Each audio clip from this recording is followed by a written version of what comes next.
Hello everyone, bringing you another video today. This time it's part 3 of our look at Canadian 1951 pattern web equipment. And what we're going to be looking at today is the pistol accoutrements that go with the set. And so we won't be looking at the pack and the haversack and so forth again. I've covered those in part 1 and part 2. We'll be looking at these components here on the mannequin today and then having a look at them in more detail as well, all in one video. To talk very briefly about the uniform, I talk about this in more detail in part 1. It's basically post-war Canadian battle dress used in the 1950s, along with the cold weather cap, which is obviously when this equipment was introduced. Certain components of it would actually see use right through into the 80s, but the pistol equipment was actually updated with Canada's newly introduced 1964 pattern, 1982 pattern and so forth. So these components will be seen a little less later on because there were equivalents for use with the later sets of equipment. However, to get on to the stuff that's on the mannequin here, just a brief caveat on this isn't really set up as per photographs I've seen of it in use. You tend to see the compass case, which is here, down on the belt. However, this does allow me to show you that, similar to 1937 pattern, the use of the brace attachments and so forth does mean you can carry the compass pocket up above the binocular case, which was a feature of 1937 pattern carried over to this, and we'll have a look at the features of the design that allow that to be done when we get to look at these in more detail. I have actually got a video showing how this should be done so that the pouch doesn't slip down using 1937 pattern, but the principle is exactly the same, and I'll put a card to that in the video here. It'll demonstrate how the design allows it to be carried up on the brace here above the binocular case. But what we'll start off with first are the brace attachments here.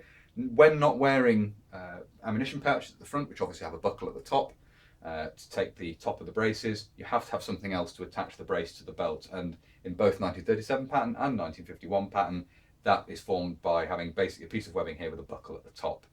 These are essentially taken from Canadian design used with 1937 pattern, slightly different than British design. The British design has a swinging link, so you fold the belt into and swing the link in behind, and it locks in place in the lower part of the brace attachment here. In case of Canada, they just have cutouts and you squeeze the belt through. We'll look at that when we look at it in more detail in a minute.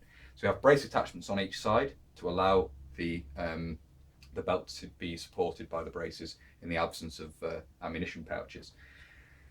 Down here on the right hip, we have the holster for the Browning High Power, and this was actually quite a ubiquitous bit of kit. It would turn up in Vietnam with Australian troops. It would turn up in the Far East, certainly with British troops, used with the 1944 pattern web equipment. Of course, Australian use in Vietnam was used with M1956. And because it has the hanger hooks here, of course, it's compatible with both systems. So this is a fairly well-known bit of kit. It was seen actually used by many Commonwealth countries, not just Canada, and it's quite a good design.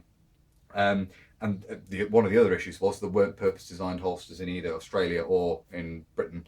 Certainly early on, the 1958 pattern holster didn't come out until a little bit after the equipment had been first introduced to carry the high power, so these were very much sought after for that purpose.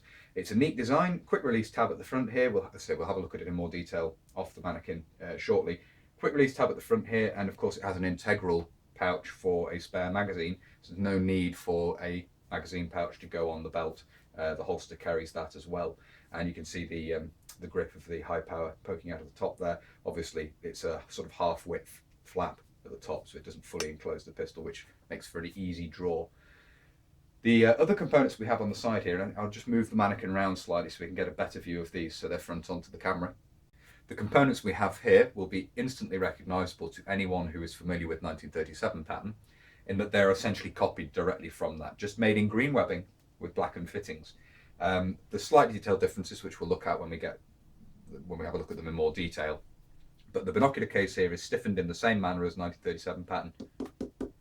Buckles on both sides, so it can be carried on a brace just over the shoulder or around the neck. It can be carried independently in that manner. And it does fit on the belt with belt loops, which is a slight change to the design. But as I say, we'll look at that in more detail in just a minute. And then we have the compass case above, which, similar to 1937 pattern, very similar size, very similar shape, padded inside to take the compass and obviously protect it somewhat. And it's worn here up above the binocular case. Obviously this is a feature of the design, but one I've rarely seen in use in the field. Tends to be just that the compass case is worn around on the belt.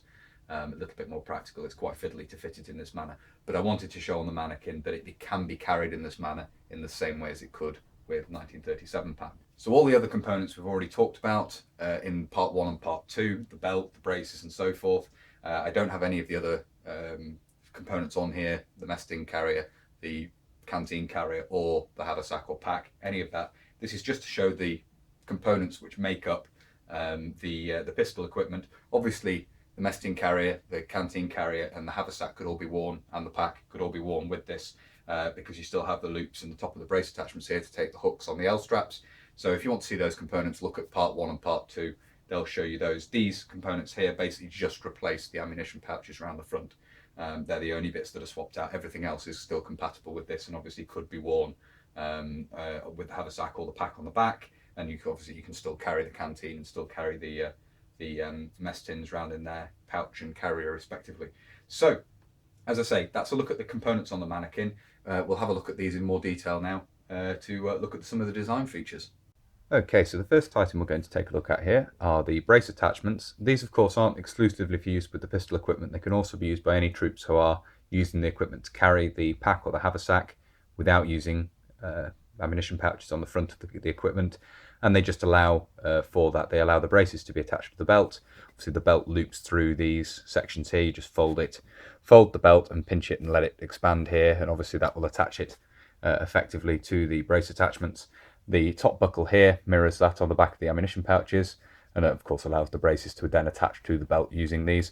And then this top link here, this top part of the link there, this allows you to attach the hook from the L straps on the pack or the haversack. So basically they just are used in place of the ammunition pouches. I believe a colloquial Canadian term for them is cheaters. Because of this, they mean you don't have to carry ammunition pouches with the equipment.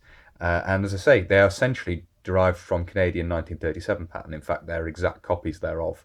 They differ from British examples in this fitting here, but they're just made in green webbing with blackened fittings, but they're otherwise copied over from the Canadian manufactured 1937 pattern brace attachments.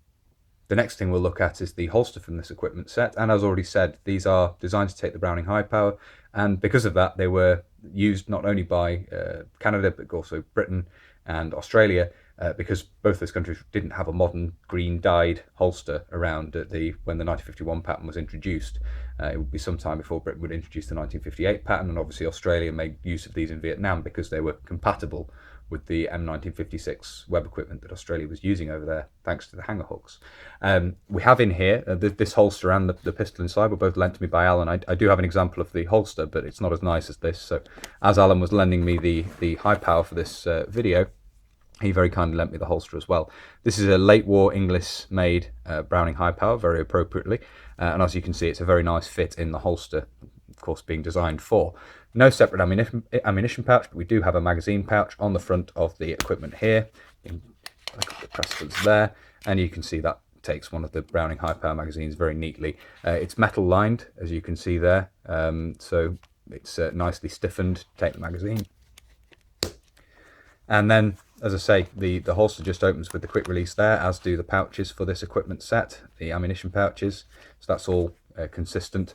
And then we have on the back, you can see here we have the option to carry it on the belt using a belt loop rather than using the hanger hooks, the stiffening piece down the back there.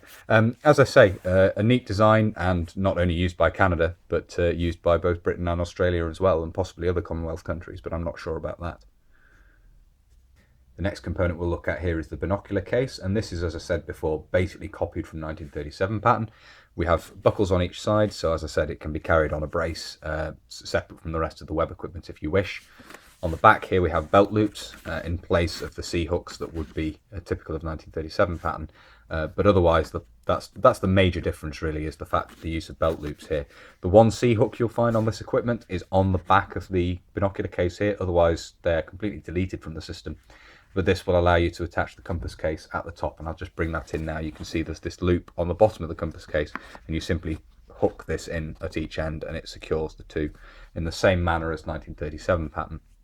The interior is stiffened with, if I can get this open, there's press stud on this, it's padded at the bottom and stiffened using the similar method that I believe the fiberboard as was used with 1937 pattern, and it is somewhat padded at the sides as well. You've got 1953 date in the top there, some quite nice clear stamps in the top. But as I say, essentially copied from the second issue 1937 pattern binocular case in having the buckles on the side there. As I say, the major difference being belt loops, the substitution of belt loops for the C hooks. The last component we're going to look at here is the compass pouch. As you can see, very similar to 1937 pattern, slightly enlarged, but otherwise in form it's basically the same design. Press stud flap, padded interior, which we'll look at in a minute. We have belt loops on the back again in place of C hooks. We have the loop of webbing we've already looked at to attach it to the top of the binocular pouch, and then obviously this loop here is what fits, as it fits basically when you're wearing the brace through the back of the brace attachment here. You can loop the brace around these to hold these upright against there so they don't sag away, so they don't sag down on top of the binocular pouch, which is something in common with 1937 pattern, and as I say, something I've done a video on which I've already linked to, showing how to fit the compass pocket and the ammunition pouch for the 1937 pattern in that manner so that they don't slide down on the brace attachments. We'll just have a look at the interior now, and unfortunately this, during filming, the press stud has actually broken on the front here, which is rather a shame, but never mind, I will have to pick another one of these up. But nevertheless, it shows the interior there. You can see the rough felt lining, very similar to 1937 pattern. And then underneath the lid here we have the relatively clear stamps on the lid. But yes, unfortunately that's one of the things with old webbing, is occasionally the fixtures and fittings break, and what we've had here is it's just the rivet for the male part of the press stud has pulled out, so the male part of the press stud is stuck in the female part at the top there. I have to pry that out. Possible to repair, but I will probably look at getting another one of these, which is a shame. Otherwise it's in very nice condition. So that unfortunately is something that can happen. So there we are. That was the third and final part of this run through of Canadian 1951 pattern web equipment. Quite interesting, as I say, just taking a look at the pistol accoutrements there. Obviously drawing heavily on 1937 pattern, but with this interesting new design of holster that was introduced with the equipment set. And it's interesting, as I say, that this was used so in such a widespread number of different theatres, and obviously by other Commonwealth countries. But that's everything I wanted to cover in this video, I think. As I always say, I hope you found it interesting. If you have, and you'd like to support the channel, there is a Patreon, which I've mentioned in my videos recently. A very big thank you to those who are supporting me over there, and if you would like to, there's a link down in the description. There is the option to vote on each month's mannequin of the month for those in the corporal tier over there, which just gives a poll basically on what next month's mannequin of the month is going to be. There'll be 3 options generally for people to vote on, should they wish to. If that would entice you to go and have a look over that. There's also a PayPal link if you want to do a one-time donation, which some people very kindly have, and again I thank you very much indeed for your support in doing so. If you like my videos and you'd like to see more, then please do consider subscribing, and I really appreciate that support as well. It's wonderful to see the subscriber count going up, and the channel seems to be doing quite well at the moment, which is excellent. I think it means I'm putting out good content. There's also a Facebook and an Instagram page where you can keep up with what's going on with the channel and with reenacting events and so forth. Obviously, winter time now, not so much of that going on, but a good place to keep in touch nonetheless. Facebook's a good place to message me if you want to. But as I said before, I think that's everything for this video. So until next time, bye for now.